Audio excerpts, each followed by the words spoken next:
Tonight's story comes from Sarah, a 24-year-old graduate student who learned that sometimes, the scariest monsters aren't the ones under your bed, they're the ones living right beneath you. When I moved into that third-floor apartment in Seattle, I thought I'd finally made it. After years of sharing cramped dorm rooms and sketchy roommate situations, I had my own place. Sure, it was small, a studio with barely enough room for a bed and a desk, but it was mine. The building was old, one of those early 1900s conversions with high ceilings, creaky hardwood floors, and radiators that clanked at night. Character, the landlord called it. I called it charming. The rent was surprisingly affordable for the neighborhood, which should have been my first red flag. But I was 24, broke and desperate. I signed the lease without asking too many questions. For the first 2 weeks, everything was perfect. I loved living alone. I'd make coffee in my tiny kitchen at 2 a.m. while working on my thesis, walk around in my pajamas all day, and blast music without worrying about bothering anyone. The building was quiet, mostly young professionals and a few older tenants who'd lived there for decades. Then I met Marcus. It was a Tuesday evening. I was carrying groceries up the stairs when I heard footsteps behind me. Heavy, deliberate steps that seemed to match mine exactly.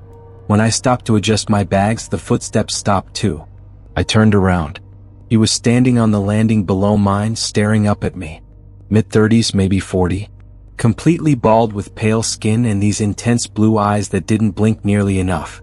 He wore a gray sweater that looked expensive and carried no groceries, no keys, nothing. Just standing there. "Hi," I said, trying to sound friendly despite the knot forming in my stomach. "You're in 3B, he said. Not a question. A statement. Yeah. Just moved in a couple weeks ago." "I know." He smiled, but it didn't reach his eyes. "I'm directly below you. 2B, Marcus." "Oh, nice to meet you. I'm Sarah. Sorry if I've been loud or anything, I sometimes dash." "You walk around a lot at night," he interrupted. "I can hear everything. The old floors, you know. Every step. Every movement." The way he said it made my skin crawl. Not angry, not annoyed, something else. Like he was cataloging me. "I'll try to be quieter," I mumbled, already backing toward my door. "Don't worry about it," he said, still smiling that empty smile. "I don't mind. It's actually comforting, knowing you're right there, right above me." I practically ran into my apartment and locked the door. That night I couldn't sleep.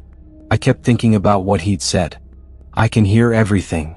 I started noticing things I'd never paid attention to before. How much the floor really did creak. How thin the walls were. I could hear the couple in 3A arguing. I could hear someone's TV 3 doors down. And if I could hear them, what could Marcus hear from me? I started walking differently in my apartment. Softer. More careful. I stopped listening to music. Stopped talking on the phone while pacing.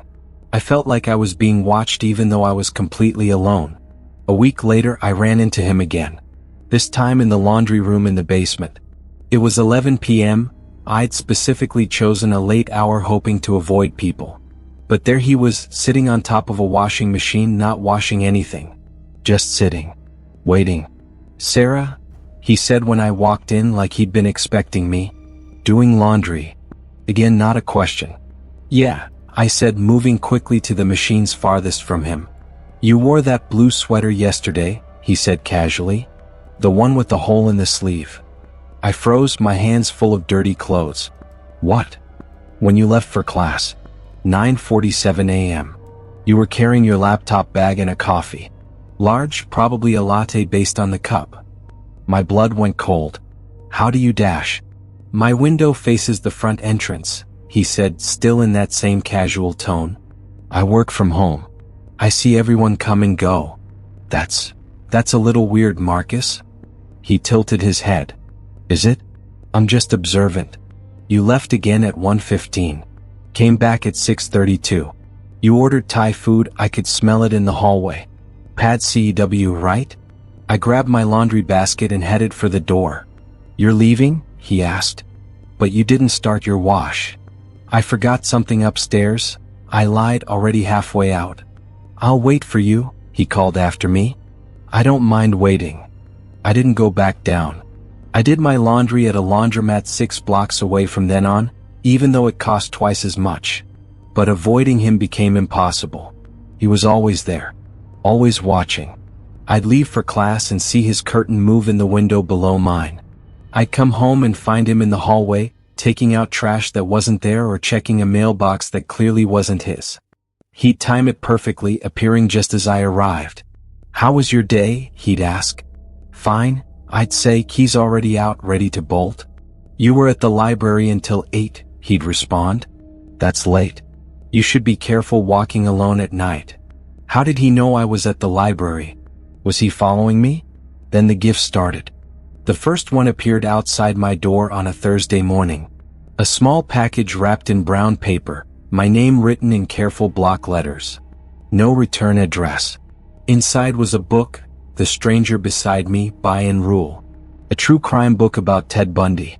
There was a bookmark on page 107, a passage highlighted in yellow. "We never know who lives next to us. We never really know anyone." My hands shook as I threw it in the trash. The next day another package. This time a framed photograph. It took me a moment to recognize what I was looking at. It was my apartment window. Taken from below. From his apartment. The curtains were open just slightly, and if you looked very carefully, you could see my silhouette inside. I was wearing the blue sweater. The one with the hole. That's when I should have gone to the police. I know that now. But I didn't. I was embarrassed, scared of overreacting, worried they'd think I was being dramatic.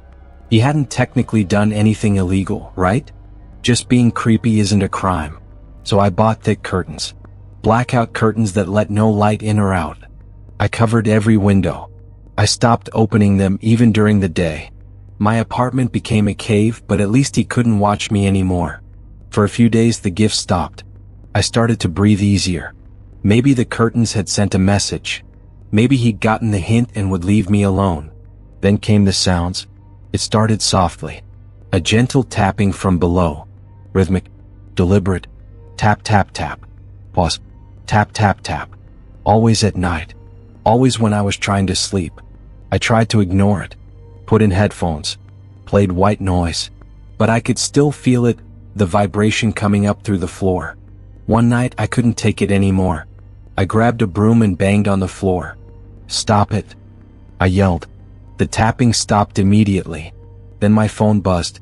A text from an unknown number. "You shouldn't yell. The neighbors will complain." My heart stopped. How did he have my number? Another text. "I'm sorry about the noise. I was just letting you know I'm here. In case you need anything." I blocked the number. He got another one. And another. And another. The text came at all hours. 2:47 a.m. "Are you awake? I heard you get up."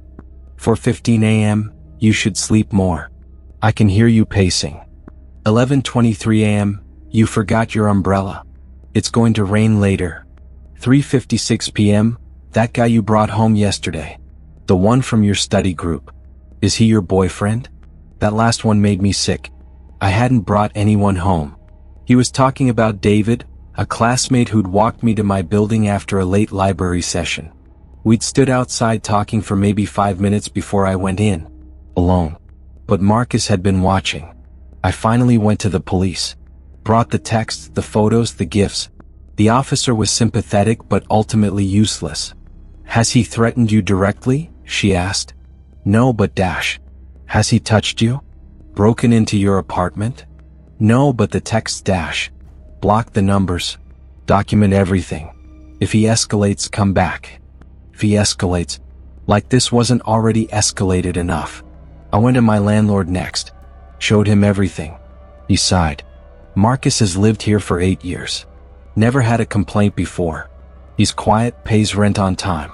Look, I can talk to him if you want, but I can't evict someone for being weird." "He's stalking me." "Did the police file a report?" "They said to document dash." "Then document. If you're uncomfortable, you can break your lease. I'll only charge you 2 months penalty." 2 months rent I didn't have. I was trapped. That night the tapping started again. But this time it wasn't random. It was a pattern. A rhythm I recognized. He was tapping out shave and a haircut. The call-in response knock. The one where you're supposed to answer 2 bits. He was waiting for me to respond. I didn't. The tapping got louder. More insistent. Bang bang bang bang bang. Bang. Bang. Then silence. My phone lit up. Why won't you answer me, Sarah? I'm trying to communicate. I threw my phone across the room. The next morning, I found a note slipped under my door. I think we got off on the wrong foot. I just want to be friends. Neighbors should look out for each other. Why are you avoiding me? Did I do something wrong? The handwriting was shaky, erratic. Nothing like the careful block letters from before. That's when I knew I had to get out. Penalty fee or not. I started packing. I was shoving clothes into a suitcase when I heard it. A sound I'd never heard before. Scratching. Not tapping. Not knocking. Scratching. Like fingernails on wood. Coming from the floor. No, not from the floor. From inside the floor. I dropped to my knees, pressing my ear to the hardwood. The scratching was definitely coming from below, but it sounded so close. Like it was right underneath me. Like if the floor wasn't there, it would be touching me. Then I heard his voice. Muffled but clear. Sarah. I know you can hear me. I know you're right there. He was lying on his ceiling, my floor, talking up to me. I've been very patient, his voice continued, still muffled but getting clearer. Like he was pressing his mouth directly against the wood. I've been friendly. I've tried to connect with you. But you keep pushing me away. Why do you keep pushing me away? The scratching intensified. Do you know how thin these floors are, Sarah? Do you know how easy it would be to dash? I screamed. Grabbed my phone and my keys and ran. Didn't even close my apartment door. Just ran down the stairs, past his floor. His door was open just a crack. Darkness inside and out into the street. I called my best friend Jessica. She picked me up within 20 minutes, and I stayed on her couch for a week while I figured out what to do. The police still wouldn't help without a direct threat. The landlord offered me a different unit in the building on the first floor, he said, as if that would help. Like Marcus wouldn't just move his obsession 1 floor down. I broke my lease. Paid the penalty with money borrowed from my parents. Lost my security deposit. Started over in a new building across town, this time on the ground floor of a newer construction with concrete floors and security cameras. For months I jumped at every sound. Checked every window. Looked over my shoulder constantly. Then, 6 months after I moved out, I got a call from a detective. There'd been an incident at my old building. A woman in 3B, my old apartment, now rented to someone new, had called 911. She'd woken up to find someone in her apartment. In her bedroom. Standing over her bed. Marcus. He'd apparently figured out how to access the crawlspace between floors. Had been going up there for months, the detective said. They found a sleeping bag, food wrappers, a camping lantern. And photos. So many photos. Of me. Taken through a hole he'd drilled in his ceiling. My floor. He'd been watching me the entire time. Not just from his window. From directly below. Through my floor. The new tenant had gotten lucky. She'd woken up before he could do whatever he was planning to do. Marcus was arrested, charged with breaking and entering, stalking, and a dozen other things. During the investigation, they found a journal in his apartment. Pages and pages about me. My schedule. What I wore. What I ate. Fantasies about our relationship.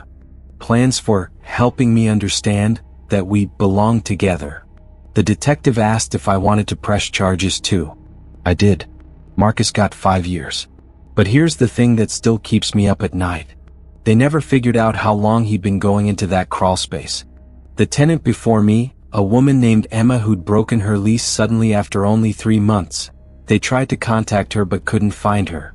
She'd moved without leaving a forwarding address. Just like I almost did. And the tenant before Emma?